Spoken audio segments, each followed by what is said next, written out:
Mesdames et messieurs, bonsoir et bienvenue. Très heureuse de vous retrouver pour ce nouveau tour de l'actualité. Les auxiliaires de justice sont indexés par le Conseil suprême de la magistrature pour le travail approximatif et écarté. Notre rédaction s'est intéressée au sujet et vous aurez les détails dans quelques instants. Nous nous intéresserons également à l'histoire des nanabins, ces femmes importantes, premières commerçantes de pagne qui ont marqué les esprits. Au-delà de nos frontières, en RDC, les élections présidentielles approchent à grands pas.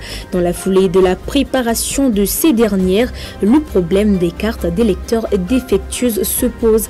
Qu'en est-il de la situation? Vous le verrez.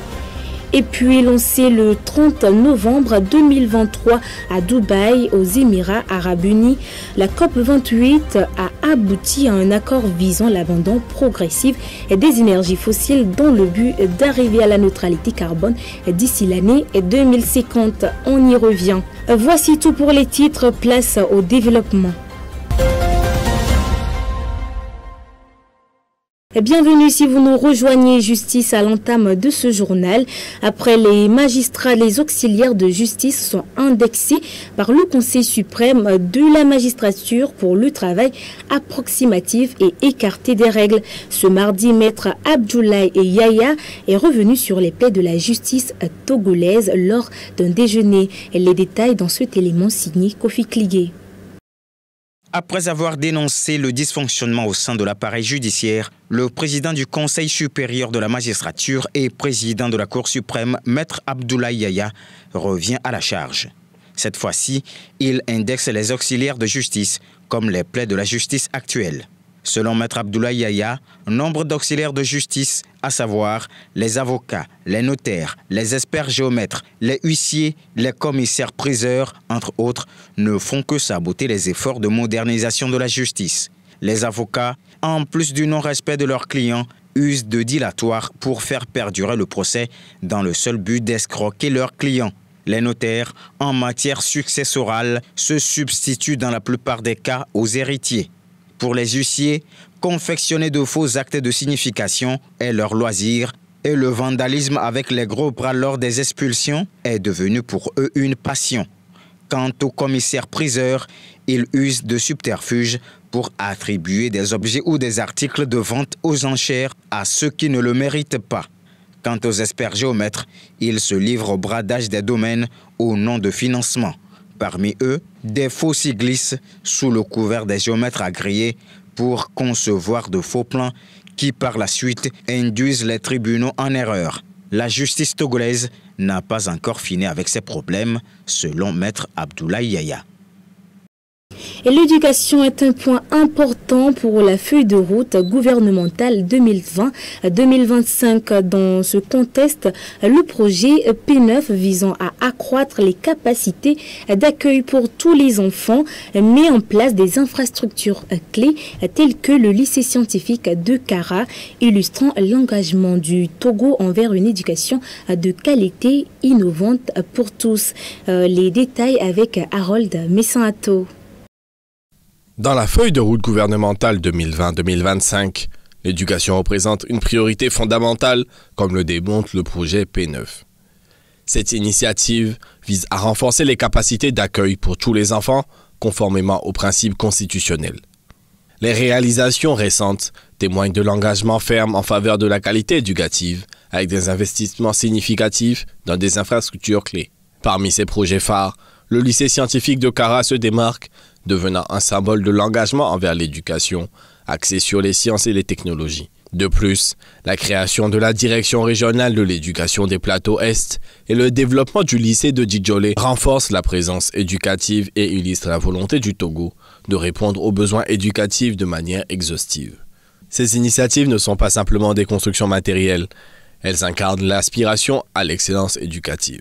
Les investissements stratégiques soulignent la vision du pays, celle d'offrir des opportunités éducatives diversifiées. À travers ces actions, le Togo crée les bases d'une éducation de qualité, ouverte à tous et orientée vers l'innovation et l'excellence. Une étape cruciale vers un avenir éducatif prometteur pour la nation. Face au risque de dégradation nutritionnelle et de toxicité des intrants chimiques, Save the Children Society s'engage avec l'Alliance pour la nutrition au Togo pour promouvoir des pratiques agricoles durables et explorer les alternatives agroécologiques, marquant une avancée vers un développement agricole respectueux de l'environnement et de la santé. Plus de détails dans cet élément signé Harold Messanto. Les intrants de synthèse, produits en laboratoire plutôt qu'extraits de sources naturelles, ont amélioré divers aspects de la vie quotidienne. Cependant, leur utilisation requiert une gestion prudente en raison des préoccupations environnementales et de sécurité. La dégradation nutritionnelle des aliments, combinée à la toxicité des résidus chimiques, entraîne des problèmes de malnutrition, de carence et de santé préalablement inconnus au Togo, a souligné Maxwell Evenio-Komesi, secrétaire général de l'Alliance pour la nutrition au Togo. Face à ces défis, l'organisation britannique Save the Children Society a décidé d'apporter son expertise technique et financière à l'Alliance pour la nutrition au Togo et au Centre d'action pour le développement rural. Cette initiative vise à promouvoir des pratiques agricoles durables et à atténuer les impacts négatifs des intrants chimiques. Au cours des prochains jours, des experts, des chercheurs et des acteurs du secteur agricole se réuniront pour discuter de solutions viables et explorer des alternatives agroécologiques. Des réglementations strictes et des approches durables seront également au cœur des débats pour minimiser les conséquences sur la santé humaine et l'environnement.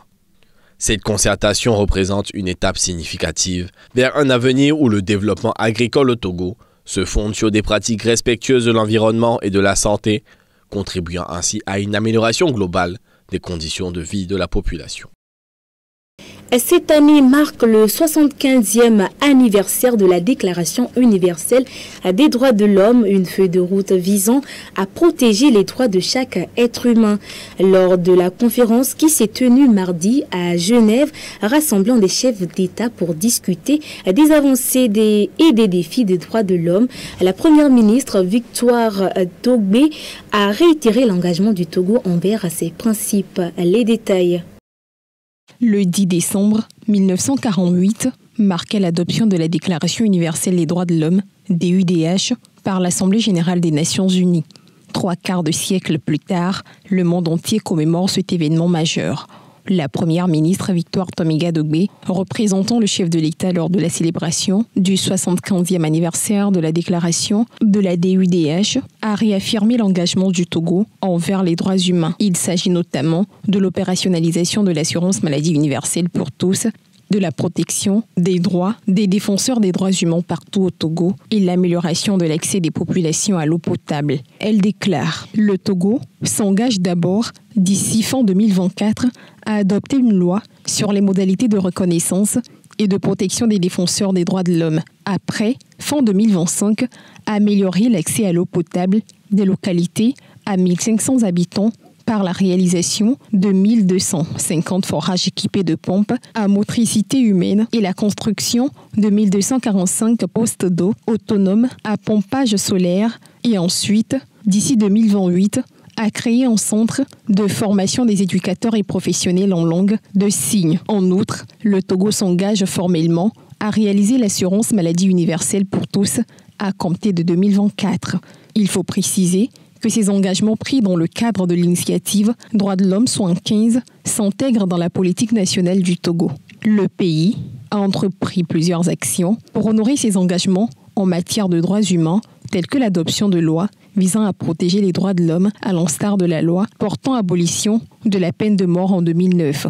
Cependant, il est important de souligner que des défis subsistent malgré les avancées. Elles ont marqué leur temps avant de s'en aller. Elles se sont appropriées le commerce des pagnes et l'ont fait prospérer avant de passer la main.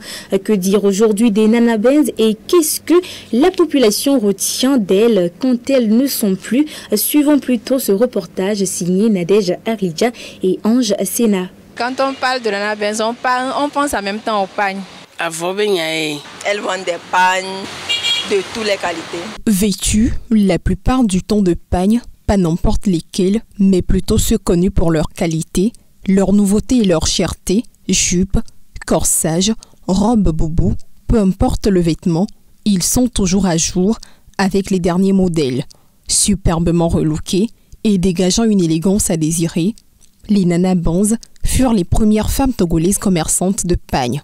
Et l'on en portait et en vendait. Buzine et Soumène, leur génération a marqué les années 70 et 80. C'était des grandes dames. Je pense dans le temps de Yadema, c'est elles qui ont acheté les Benz. Les Nana Benz, ce sont des femmes qui sont riches. Moi, c'est ce que j'appelle Nana Benz. Parce qu'elle est riche, elle a la forme qu'il faut, elle est femme, elle est présentable. Souvent, moi, les Nana Benz que je connaissais, leur spécialité, c'est des pagnes. Elles vendent des pagnes de toutes les qualités. On les reconnaissait dans le ton, de par le train de vie plutôt enviable. Au minimum, elles étaient toutes propriétaires d'une voiture de marque Mercedes-Benz, d'où leur vient d'ailleurs le pseudonyme Benz, qui s'ajoute à Nana, qui elle-même veut dire mère dans les sociétés togolaises. Leur influence va au-delà du pays et elles ont énormément contribué à son économie. Cette tendance, qui prospérait et faisait parler d'elle, a malheureusement été affectée par l'entrée sur le marché des contrefaçons dont les auteurs sont des étrangers. Le Togo a perdu récemment, le 5 juin 2023, la dernière concernée, actrice et en même temps témoin de cette époque, Rose des Décrépits. Bien qu'elle ne soit plus, ces femmes togolaises ont passé la main à leur progéniture. On parle aujourd'hui de nanettes pour dire les enfants successeurs ou encore héritières des nanas. Donc on pense que la relève n'est pas encore assurée comme il se doit, pendant que d'autres disent carrément le contraire. Avant, quand on parlait de Nana Benz, elle s'affichait. Mais aujourd'hui, je ne pense plus. Ça, ces trucs-là n'existent plus en fait. On ne sent même plus que les Nana Benz existent, ont existé. C'est comme si elles ont fait leur temps et puis c'est fini. Voilà. Donc peut-être ces nanettes-là n'ont qu'à rehausser le niveau, s'afficher, faire comme leur maman. Elles ne peuvent pas faire typiquement comme leur maman, mais essayer à peu près de se démarquer. Voilà. Nana Benz gâteau qu'on a sigamé. Les Nana Benz ont été des femmes riches du grand marché. Aujourd'hui, nous, leurs enfants, assumons cette relève. Qui dit Nana Benz dit femme riche qui roulait à l'époque dans des Mercedes-Benz. Parce que Nana Benz, on s'en fait il y a aucune Benz, on s'en non.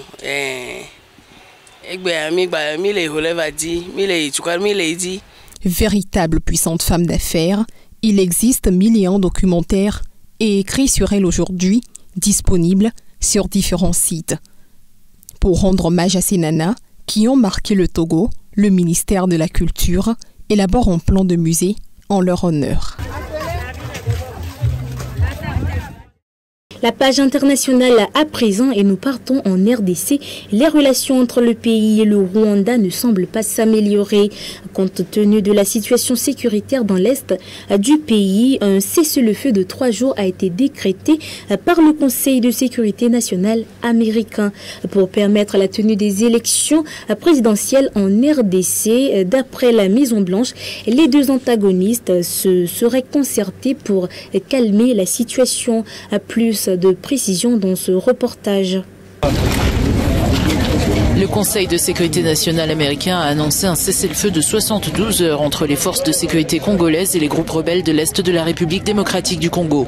La nouvelle est arrivée par la voix d'Adrienne Watson, porte-parole du Conseil de sécurité nationale, un organe administratif qui dépend de la Maison-Blanche et dont le travail s'intéresse aux questions de sécurité intérieure et de politique étrangère. Selon la Maison-Blanche, les deux parties se seraient entendues sur une trêve dans l'Est de la RDC pour désamorcer les tensions dans la région durant la tenue de l'élection présidentielle, mais aussi pour faciliter le départ des troupes de la communauté d'Afrique de l'Est. Certains des nombreux groupes rebelles de la région ont rapidement pris leur distance et aucun des deux gouvernements n'a fait de commentaires sur ces déclarations américaines.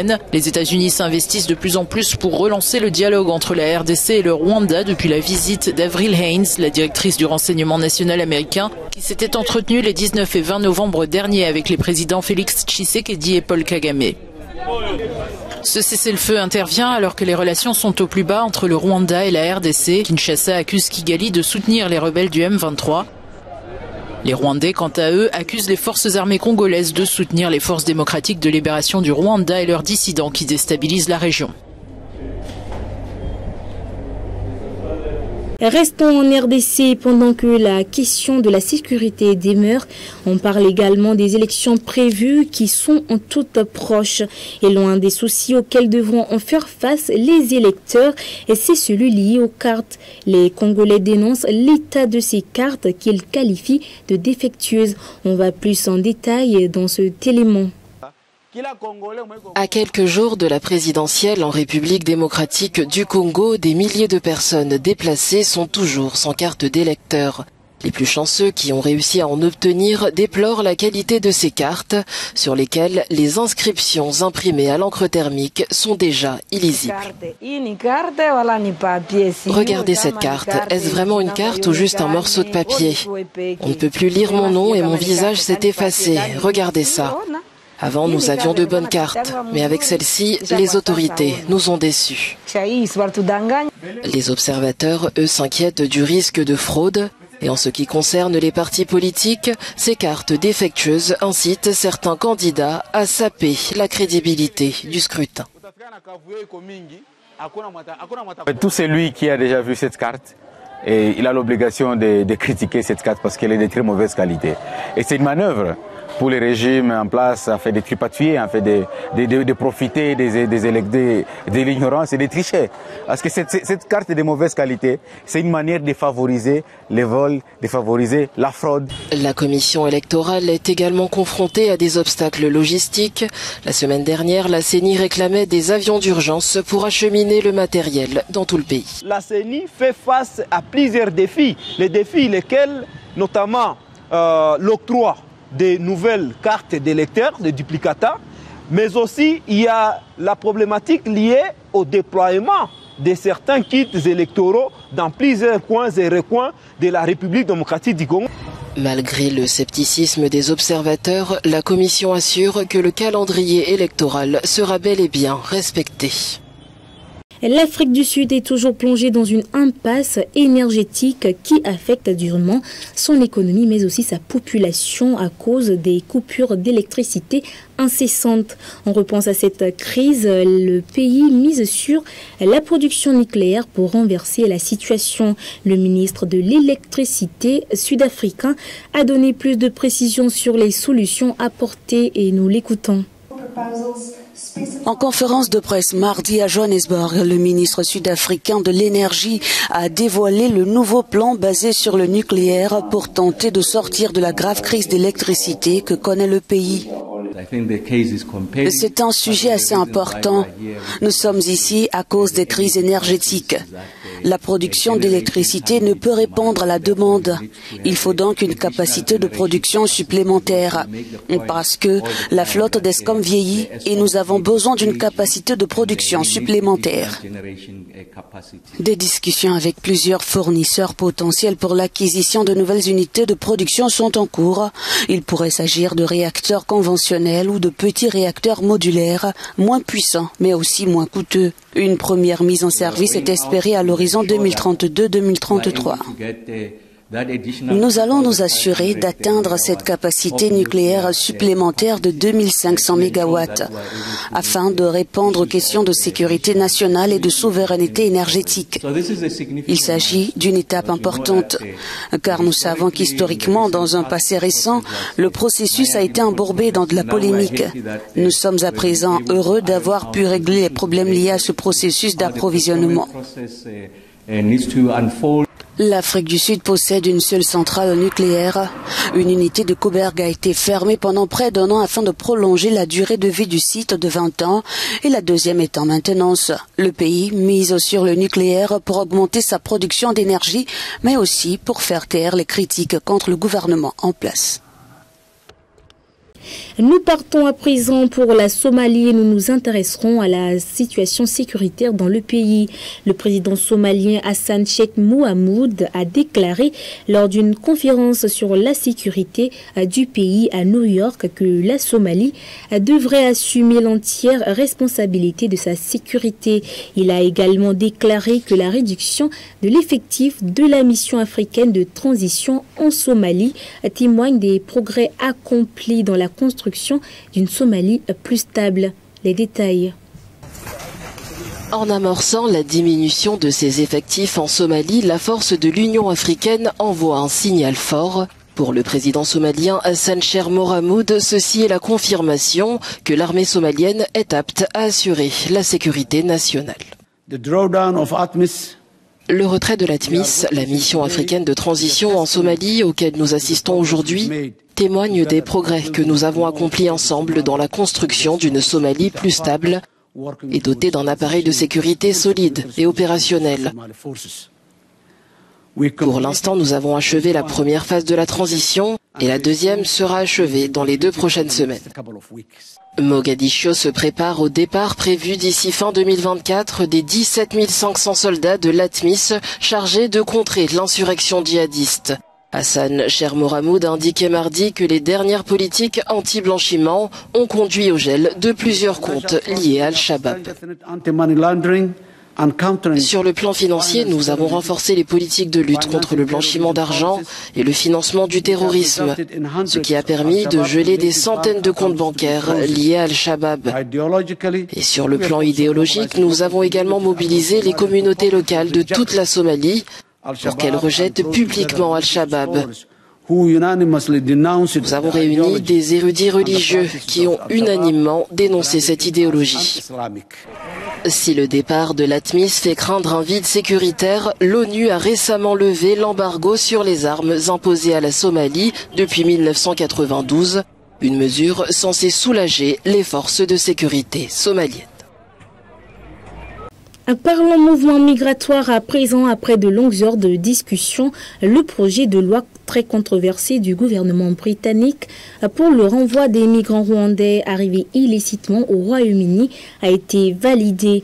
Si cette dernière a franchi ce mardi une première barrière, selon l'agence France Presse, l'AFP, plein d'autres obstacles demeurent encore. Reportage. Le projet de loi controversé du gouvernement britannique pour expulser vers le Rwanda des migrants arrivés illégalement au Royaume-Uni a franchi mardi soir un premier obstacle au Parlement, accordant un répit au Premier ministre Rishi Sunak. Après 7 heures de débat, le projet de loi a été approuvé par 313 voix pour et 269 contre à la Chambre des communes. Le texte britannique vise à répondre aux objections de la Cour suprême qui a bloqué le mois dernier une précédente version du projet. Le ministre de l'Intérieur James Cleverly a assuré à l'ouverture des débats que le nouveau texte est conforme au terme de la Convention sur les réfugiés. Le traité que j'ai signé la semaine dernière ne laisse planer aucun doute juridique sur la sécurité du Rwanda. Il fournit la base pour mettre fin au manège de contestations juridiques qui ont remis en question la volonté du Parlement et frustré cette politique, cette maison et le choix du peuple britannique. Le chef du gouvernement conservateur Rishi Sunak a réagi sur les réseaux sociaux déclarant que ce texte va permettre de faire décoller les vols vers le Rwanda et arrêter les bateaux de migrants qui traversent la Manche. La COP28, lancée le 30 novembre 2023 à Dubaï, aux Émirats Arabes Unis, a abouti à un accord qualifié d'historique. Accord visant l'abandon progressif des énergies fossiles pour atteindre la neutralité carbone d'ici 2050. Un tournant majeur dans la lutte contre le changement climatique. Les détails. Près de 200 pays ont approuvé à la COP28 de Dubaï un appel à abandonner progressivement les énergies fossiles, principales responsables du réchauffement climatique. Une première en 28 ans de sommet sur le climat. J'invite l'Assemblée à adopter le projet de décision intitulé Résultats du premier inventaire mondial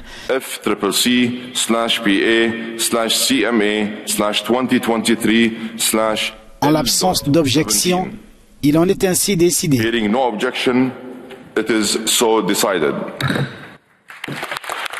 Mais le texte reçu par des acclamations et qualifié d'historique parle de transition hors et non plus de sortie du pétrole, du gaz et du charbon.